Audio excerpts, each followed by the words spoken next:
Welcome to part 7 of the RevSim Virtual Coffee Break series. Today we're going to talk a little bit about CFD modeling of ABB transformers. Wolfgang Gertz will actually be speaking about that. You'll also hear from Alan Chalker. Wolfgang is with the Uber Cloud. Alan is with the Ohio Supercomputer Center. I'm Bob Farrell and I'm with RevSim.org. Just briefly about the RevSim initiative. If you haven't visited the RevSim website, I invite you to do so. In addition to these and other webinars, you'll find just a host of information there about all things democratizing simulation. Also, while you're there, I invite you to browse a little bit, sign up for our newsletter. And also, while these recordings today are intended to be a short snapshot, you'll also find more in-depth information on these and other topics at RevSim.org. And with that, I'm going to turn things over to Wolfgang to get things started. Yeah, thank you very much, Bob.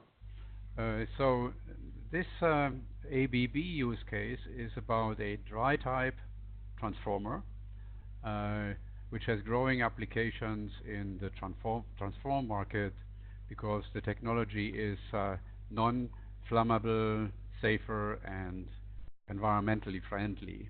On the other hand, dry-type transformers typically have bigger dimensions compared to the liquid immersed units to have sufficient dielectric insulation and cooling capacity.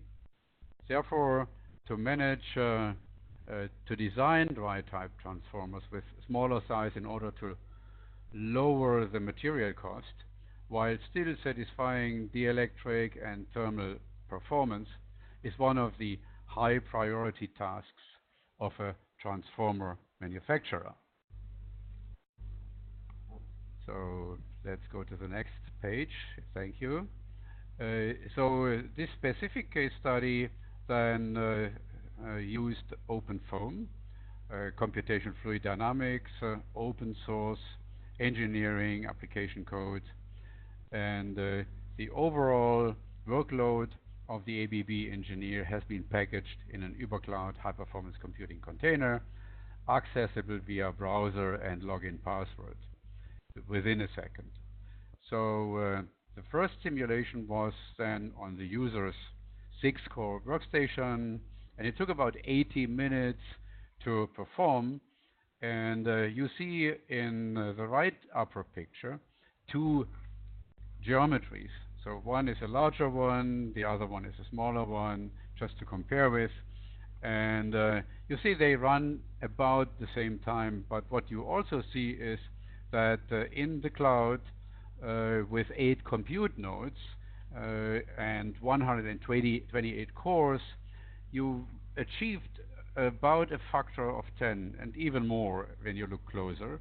So that was a very tightly coupled HPC cluster which the ABB engineer used, interconnected through InfiniBand and with very fast high-speed remote direct memory access, RDMA, which is available on Microsoft Azure Cloud. Okay.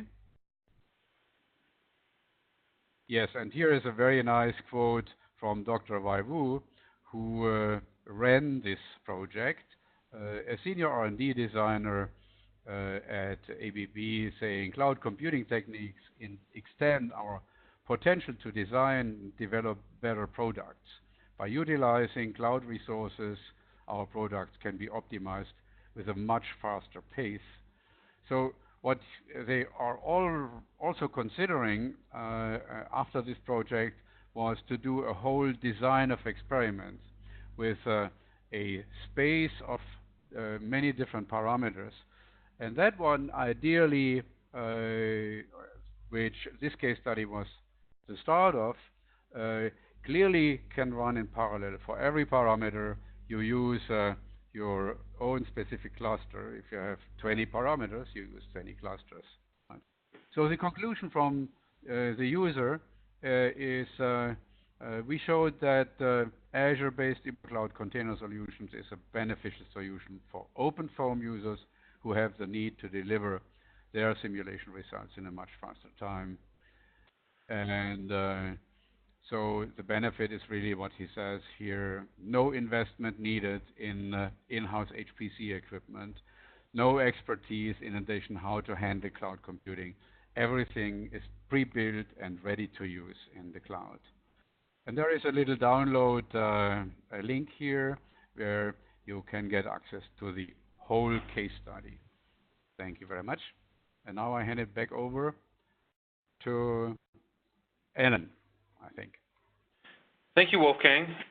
Just wanted to go into a little more detail and remind everybody that might be watching that it doesn't matter what part of the community, what role you're in, there's an aspect that you can play in the RevSim website and in our community. You could be a consumer, you could be a provider, media, an analyst, academia. All of those areas have roles that we've spelled out on the website as potential stakeholders in this democratization process.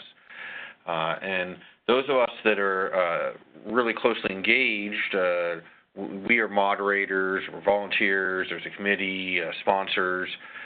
We really have a passion and interest in trying to expand awareness and make everybody come together and share best practices and learn more about what is going on in the modeling and simulation environment and ecosystem. So I do encourage you to visit the website and register for an account. It's a very simple process, just need an email address.